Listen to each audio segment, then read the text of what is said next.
बच्चे हूँ, तुम्हारे भी आज हिंदी का पेपर था क्लास 10 हमारे पास आ गया है।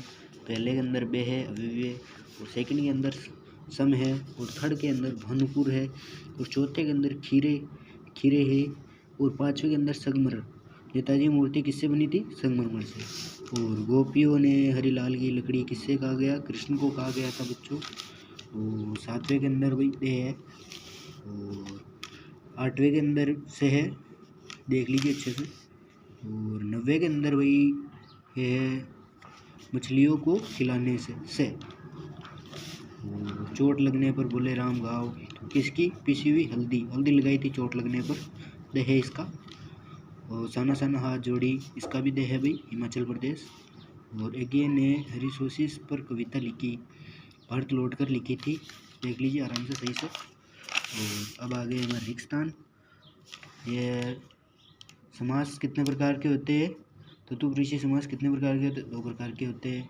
घने शब्द में कौन सी संधि है? तो यण संधि है। और थर्ड के अंदर सर्वनाम और संज्ञा और सर्वनाम दोनों विशेषता बताता है, उसे क्या कहते हैं हम? विशेषण।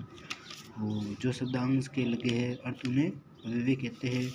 और पुरुषवाचक सर्वनाम 2 प्रकार के होते हैं। जीव शब्द के कार्य करने होने वाला बोध कहलाता है, वो क्या कहलाता है भाई? क्रिया कहते हैं इसको। और ये गद्यांश है, इसमें से पढ़कर इसका पहला आंसर है बे मधुरवाणी, और सेकंड आंसर है कठिनाइयों का, और इसका तीसरा आंसर है सकारात्मक।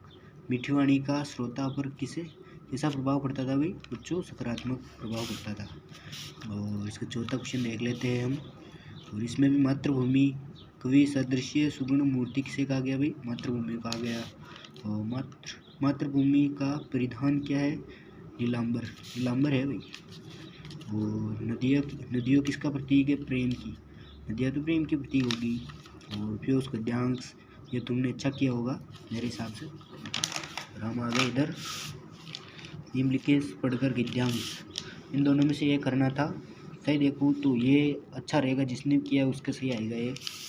और छठे में आ जाते हैं, शिव धनुष किसने तोड़ा? तो राम ने तोड़ा था।